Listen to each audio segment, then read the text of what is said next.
เดินจงกรมนะนั่งสมาธิเนาะไม่จะไปนอนนั่นเดียว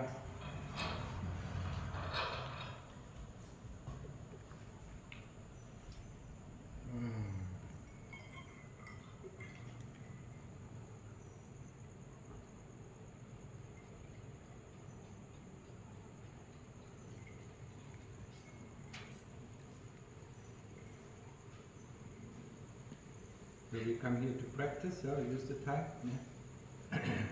Most of our effort goes into samadhi first. Yeah.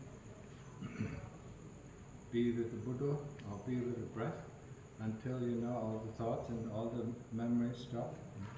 And after that, we can go into investigation.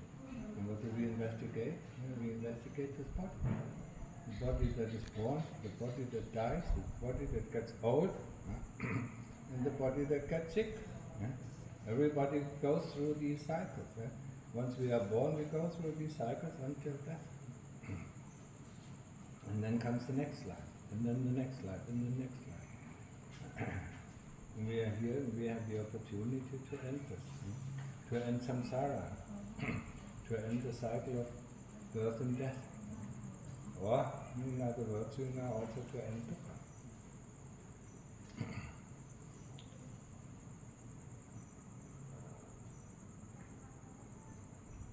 But that's not what I want to talk about. Today I want to talk about something else.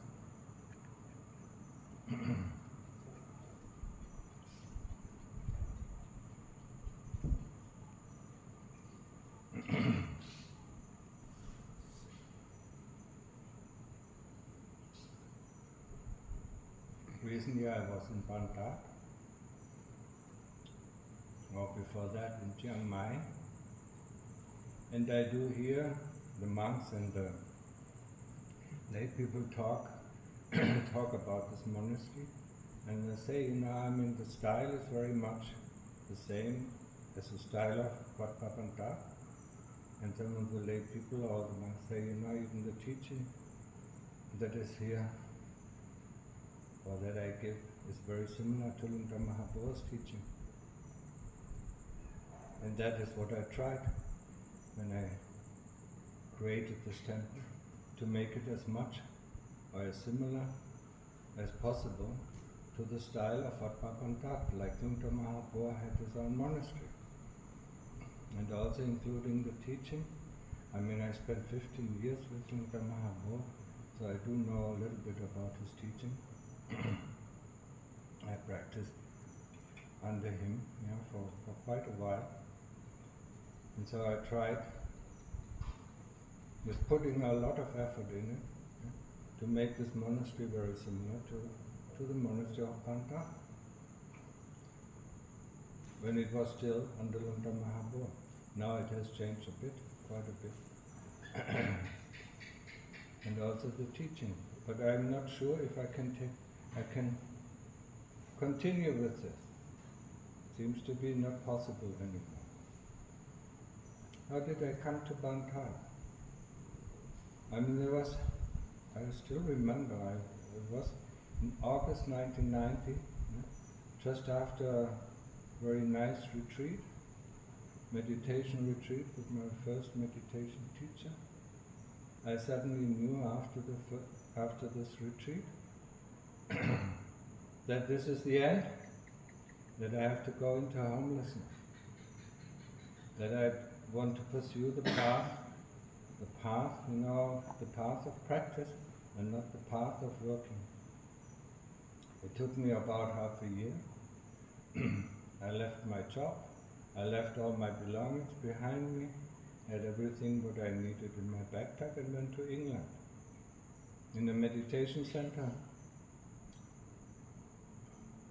what was it called, Gaia House, in western part of England. There I stayed for 4 months, practicing. But the problem there was, it did cost a lot of money. One meditation course, staying there, it did cost a lot of money. So, this wasn't anything, even though it was very good, very helpful. because I could practice, except for 3 hours of sleep, the rest of the day, doing walking meditation, doing sitting meditation, and I got quite deep, deep into samadhi.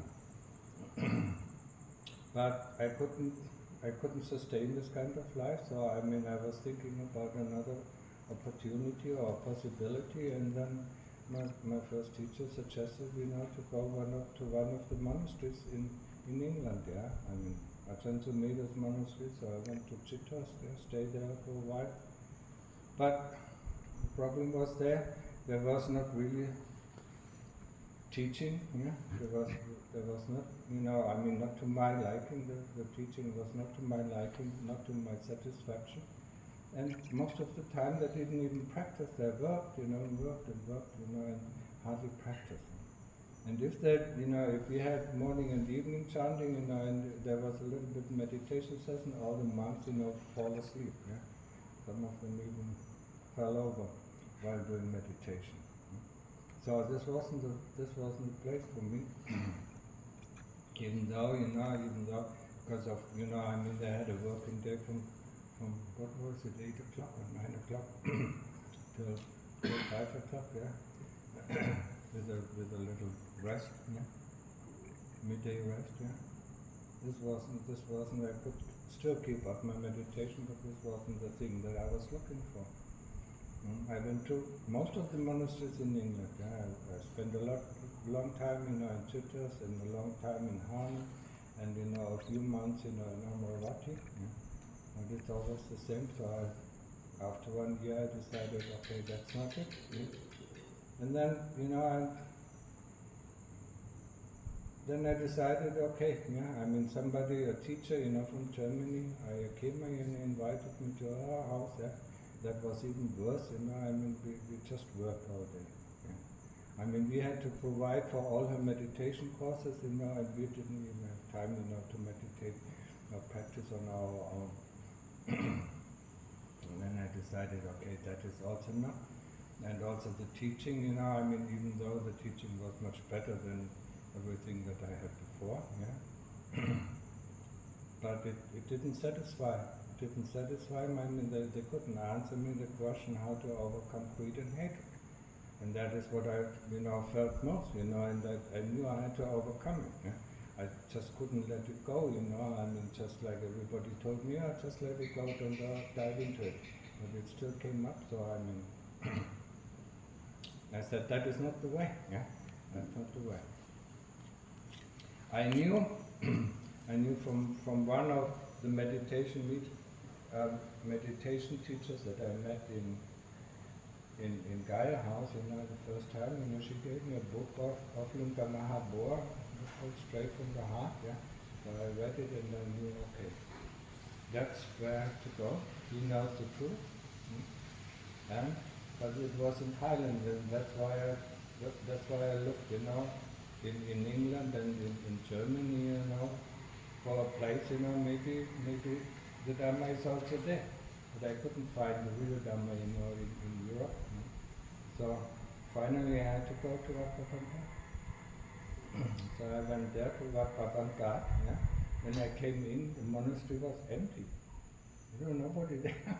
It was completely quiet, completely empty, as if nobody is living there. So I went up, I saw the sala, the meeting place, just like here the sala. It's a little bit bigger, a wooden structure. But behind the sala there was a little Namron place, where there's for hot drinks and cold drinks. And there said, Ajahn Panya. So I wrote a letter to him and asked if I could come. And he actually replied. It was mostly amazing. So I talked to him, and he said, sure, you can come, you can stay here, and then I stayed here. And the next morning, I met, in the sala at the morning meal, I met Linga Mahabor. And the moment I saw him, I knew, he is my father, he is my mother, he's my venerable teacher, I have found everything that I needed, this is the place for me to stay. And also the monks, they were my brothers and my sisters.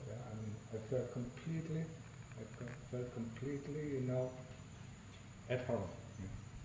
Like I never felt at home in my own family where I was born. So I stayed there. I stayed there for 15 years. And in the beginning, I had, when I was a layperson, for 9 months. I never had the intention of ordaining. I just wanted to practice. But then one of the monks at Chuntik asked me, why don't you ordain? And I said, okay, why not? What's the difference? And then I ordained, And once you ordain, you come into a certain rhythm, you have to learn a lot of things. You have to learn how to dress, you have to learn how to behave, You have to learn the 227 rules, so that takes a lot of time. And not only that, you also as a monk in a community where you live, you have duties. And the duties, for young monks, except, for sweeping in the morning and sweeping in the afternoon, there was also the duty of looking after cleaning up the sala after the meal, was divided into several groups. But also, some people, after the sweeping in the afternoon, the senior monks, took care of the sala, coconutting it, the wooden floor, with coconut shells, And we as young monks, we had to pump the water from the well and distribute it all over the monastery. So, we had carts, where we went to all the toilets, cleaned the toilets, put the water, filled up the water buckets, and then filled up, all over the monastery because there was no flowing water. That took quite some strength and quite some time, but this was a duty. And then, the moment I stood longer, people started, to call me, come help me with this, come help me with this. Achampanya, he wanted, his Patipadai, to be printed, so I had to make the layout for him. Achantik wanted some English English translated talks, to be printed in book form, so I had to do this, And then the Thai monks, asked me to help here and help there. And then, over the time, I understood, I more or less understood the structure of the monastery. So there was the Achan, who gave the teaching, who went out, on invitations, to give a talk here and to give a talk there, or to receive Papa here or receive Papa there. And then there was the monk, who looked after the monastery, while he was, during he was gone, during the day that was called Praven, he had to look, after, the visitors, greeting the visitors. And looking after the visitors, So, but this was a shift, there were 3 or 4 months, who, did it for 1 week. Then there was the month of Namron, that was for the younger months, And they had one week, looking after the Namron place, the hot water place, so they had to boil, they had to come in the morning at 10 o'clock and boil the water and prepare all the Pana stuff, for the monks and for the lay people. And it took them from 10 to 2 o'clock, every day, But that was not all, then there was the Upatak, of Lungta Mahabor, who looked after his kuti and after his clothes and so on. At the beginning when I came, there were 2, Achantik was one of them. He was Upatak for 18 years. 18 years, he was there every day, he was there. When he was not, going on too long, he was looking after Tanachan for 18 years, and then Lungta said, okay, that's enough, 18 years, and there was then only one Upatak, In the beginning, there were 3 Upataks, I'm constantly looking after, without a break. Yeah. Then there was a secretary, and there was a deputy, yeah, who looked after the administration of the monastery. I mean, so who told the monks, what to do, where they can stay. It was something like the custom. But he had also other duties. Yeah. Every day, he was transcribing the talks of Lunda Mahabor, yeah, and then also the transcribed talks, putting into book forms. I don't know how many hundred books, were printed of Lunda Mahabor's talks. Yeah. So he had to look after that. So he was busy, 7 days a week, yeah. And then was the secretary, yeah. The secretary, was receiving the mails and who was organizing all the meetings that, people invited Lunda to. So in the afternoon, after Lunda Mahabor took a shower, he went to him, and explained to him, what was there, or if there were letters to sign and things like that. Yeah. And that was a job 7 days a week. 4 years on end. There was no break, yeah. And because of the workload, became big and bigger and bigger, there were 4 other monks who helped him, yeah. I mean, one of the monks, I was recording the tapes, all the talks, that Lunda gave in the sala, and making copies of it, 200, 300 copies a day, and distributing it to the lay people. The others help, with the computer work, to write the letters, or to print posters and things like that. Yeah. And my task, not only for Achampanya and Achintik, I also translated some of the books into German, yeah, or some of the talks into English. But that wasn't my main work. My main work was collecting all the talks that Lunda Mahabor was giving from 1960 that were on the big reels, reel to reel, yeah, and copying them to digital data. And then, yeah, and not only that, that was from 1960 to 1978, yeah, and from then on, were all the talks on cassette tapes, so because it was at the time, it was the end of cassette tapes, so people didn't have any more cassette players, they wanted, digital media. So it talks on digital media because, it was the end of the cassette tapes. Yeah? So it was over 800 talks, always talks to the monks, yeah? I had to listen to them, I had to record them, onto digital media. Once it was on the digital media, I had to clean up the talks, and I was busy for nearly 10 years. Every day, 7 days. 7 days a week. In the evening I was meditating, in the morning I was meditating, yeah, trying to squeeze in some of the practice, but during the day I was mostly working. Also helping the secretary with his work, making backups and so on, all the computer stuff that they were not familiar with this, yeah. In these 15 years I had only not even 3 years, nearly 3 years, solitary retreat, yeah. When I went on Tudong, for 3 to 5 months, yeah, most of the time 4 or 5 months.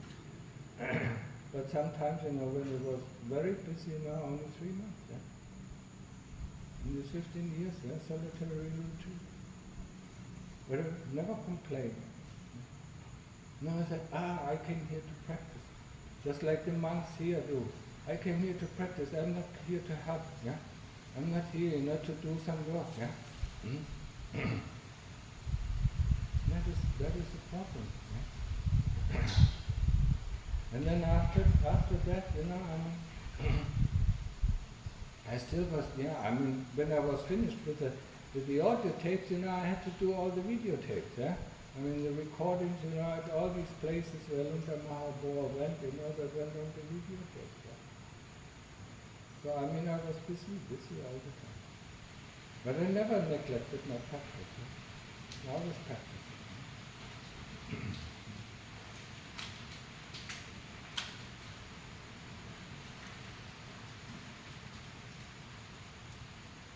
And doing things, I mean, and that, because probably, I lived in a Thai monastery with the Thais, I mean, they do everything for their acharya, yeah?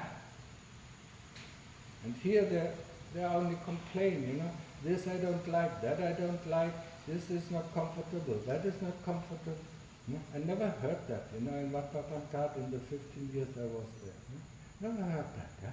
I don't like this, why should I do this, why do I have to do so much, yeah? I came here to practice, yeah? I also came to practice to Wat Papantat, I still could practice, yeah? And especially, the teaching, yeah? The teaching was so important, yeah? When I came to Wat Papantat, I mean, the question I had, how to overcome greed and hatred, yeah? I mean, Lungta, yeah? And everybody in the West told me, just let it go, don't dive into it, don't delve into it, Lungta Mahaprabhu said, it is impossible, you cannot do that. Huh?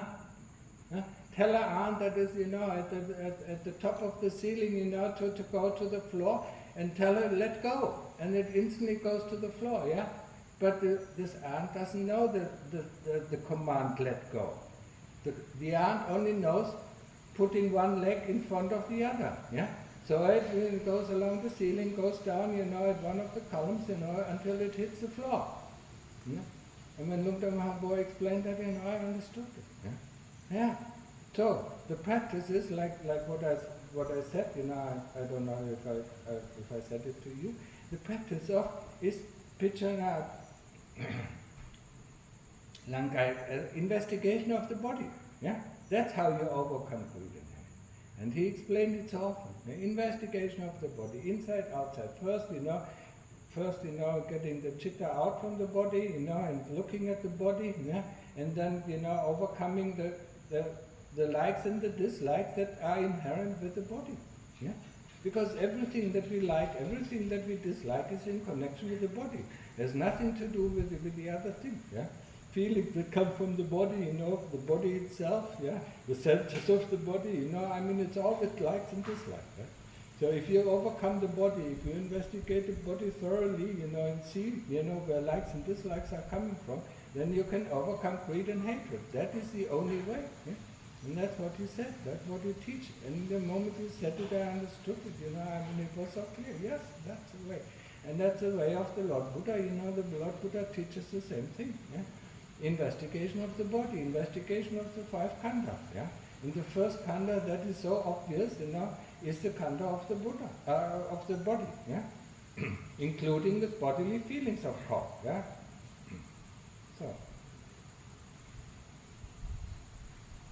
But now I I mean, after coming back, from Pankhat, about a week ago, I realized, I cannot do this. I cannot preserve the same style, as Lungta Mahaprabhu, not in this monastery, not in the teaching. Nobody appreciates the teaching here. Yeah? People don't appreciate it, I mean, they're just like, I don't know. Yeah? And they are not willing to put some effort in it. Yeah?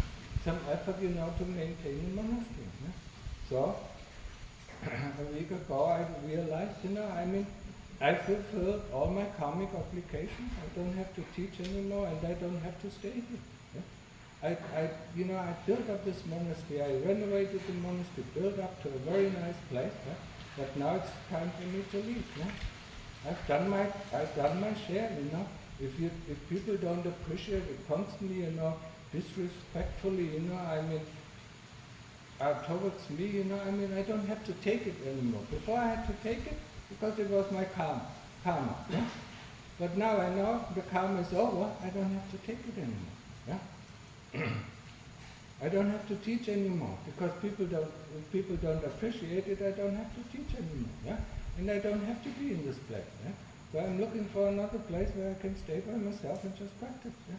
That's what I mean, last time, I mentioned something, probably in anticipation, yeah, of the knowledge that came up, just like the knowledge that came up, I'm 30 years ago when I knew, I had to leave my job, It was so clear, So I left my job, and went into homelessness. Now I can leave this monastery and live, and go, go by myself and not being bothered by anybody, Especially ungrateful people, I mean, yes, I know, we all come from the West. We are never grateful to our parents. Whatever they done to us, they cared for us for 20 years, but we are ungrateful. We don't give them, we don't show them the respect that they deserve. And that's the same thing. I mean, you treat me the same way as you treat your parents. Yes, of course, I should be here for you. I mean, when you look at the monks, especially also at the monks, when the monks take this dependence, on the teacher, what do they say? The teacher, I am the burden of my teacher. They know that, so they are the burden of me. But the second part of the sentence is the teacher is my burden. And they fail too, They just fail in this respect. I don't seem to be a burden, Other people, I mean, but it is, I don't blame you, I just wanted to understand, I often talk about gratitude, respect, generosity. And generosity is what I put, all the effort I put into helping to spread Lunga Mahabua's teaching, or building up this monastery and trying to preserve his teaching. Even how the monastery is run. I try to preserve it as much as I can, but I mean now I feel I can't do it anymore. Because there is no support. Everybody wants, it's needy, I want this, I don't like this, And they're not grateful for what is given to them, and they're not respectful, So why should I stay here, my karmic obligation is gone, I'm over with, I've done enough, I've done these 30 years, I've done so much, for the community, for everything, I taught for more than 20 years, Only 22 years, since 2002, So why should I stay? Why should I, be constantly, meeting the faces, I mean,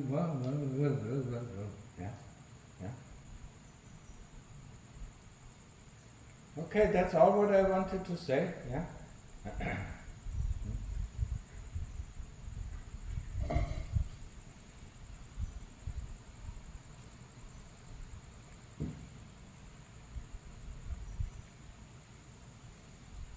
Okay, you can go. Go back to your practice. Use the time. The monastery doesn't disappear. I just disappeared. Fed up.